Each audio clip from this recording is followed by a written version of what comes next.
dear, it's finally here. PS5, I've been waiting for you. Finally, I can do some decent games. This is the best day ever! Alright. So let's rip this thing open. Let's pull it.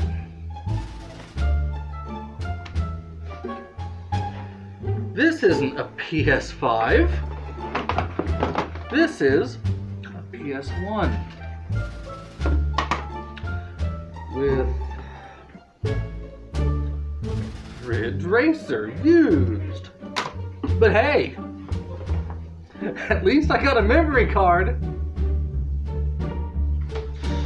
Oh dear, this cannot be right. There's no way that's what I ordered. I'm not that stupid.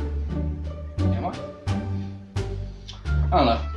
I'm calling tech support, customer service, someone, the president, whichever one is the president. Let's see. Auto dial. Hi, is this customer support? Nope.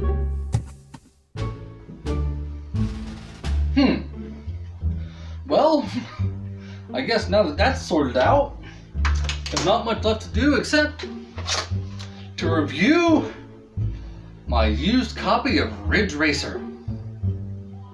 Ridge Racer was developed and published by Namco years before they became Bandai Namco, Namdi Banco, Super Banzai, Bank of America, something like that. The game was originally for arcades before being ported to the PlayStation. So let's boot it up and see what we got. And we're playing Galaxian. Well, actually, this is a really good idea for a loading screen. But don't go looking for it on Skyrim or God of War because Namdak Bandit copyrighted the idea and won't let anyone else have any of the fun. Okay, so we're in the game now, and well, that was pretty abrupt. So let's check out and see what this game has to offer. Okay, you can choose the track, manual and auto transmission, car, music, and yeah, back to the track selection. It's all the same track. Well, the one's a bit bigger, but on the PlayStation, one track. Okay, well, let's look at the cars then. I mean, surely there's got to be at least a decent selection to make up for the one track.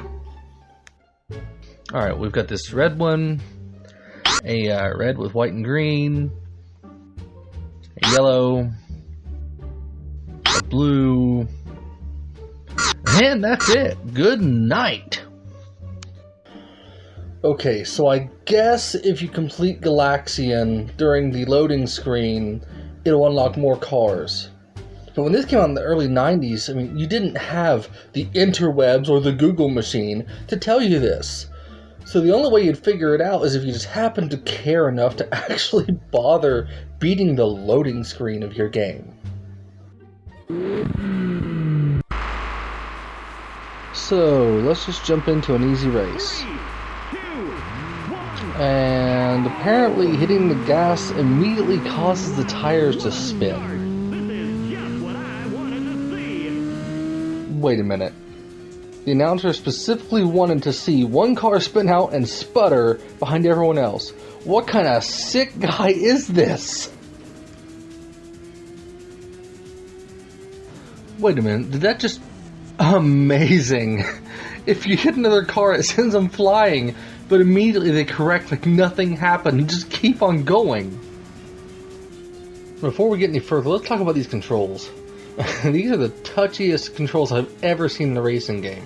Now, I know it's an arcade game, it's not a simulator, but there's just nothing that feels even remotely real about them.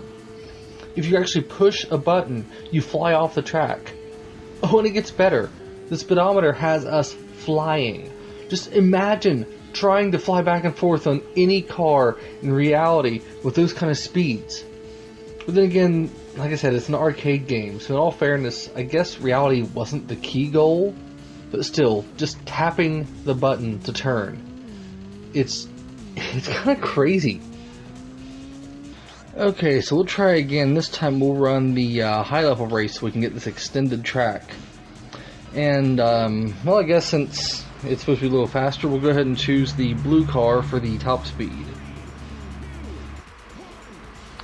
And even more spinning out. And the announcer is still excited! Alright, and we'll see some of my mad skills here as I just plow into this car and send it careening forward as it just lurches further away with no damage. Oh, and there's a helicopter flying over ahead. I guess that's for the immersion, you know, to help explain how it is that we're able to see these nice replay videos at the end of the race. And here we have some slipping and sliding, but I guess when you're going between 60 and 70 miles per hour, it makes a little bit of sense. Oh, and I almost forgot to mention, this game has checkpoints. It's a true port of an arcade game. Alright, so now it looks like I'm being attacked by the helicopter. Hey, get away! Get off the screen, you stupid helicopter! Alright, and now we're at some of the extended course, and it looks like there's some construction going on, and while the road does seem to get a little narrower, it is a nice change if you've been running the easy course for a while. I have to admit that while the game doesn't have a lot of content, it's not an easy game to get through. As you can see here where I just ran up a little bit short on the time and oh! Of course, another car just had to grind right through me to add insult to injury. Now, just because I didn't do very good here doesn't mean that you can't race and get better and better. Who knows, maybe someday you'll be as great as Ace, Gurr, or Rid.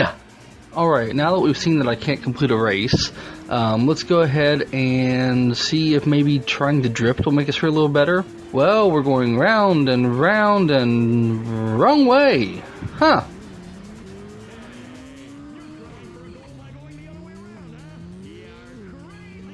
And now we're being chastised for going the wrong way. Alright, I kind of want to talk for a minute here about the clipping. I mean, when you hit the cars, they just fly whichever way. And if you happen to be going in reverse, you can run right through these cars as if they're not even there. While the Ridge Racer series has had plenty of great games, and this is a pretty solid port of the original arcade title, I wouldn't really recommend this one unless you're looking for a short burst of nostalgia, in which case, go right ahead and buy it. Okay, so I got a hold of the guy that I bought the PS5 from. It turns out, it wasn't from Amazon. It was a yard sale down the street. And they weren't selling a PlayStation 5. They had 5 PlayStations. Now, the guy said he felt bad for me though. So, since there was confusion there and he didn't actually have the PS5, he did sell me this great Sega Genesis.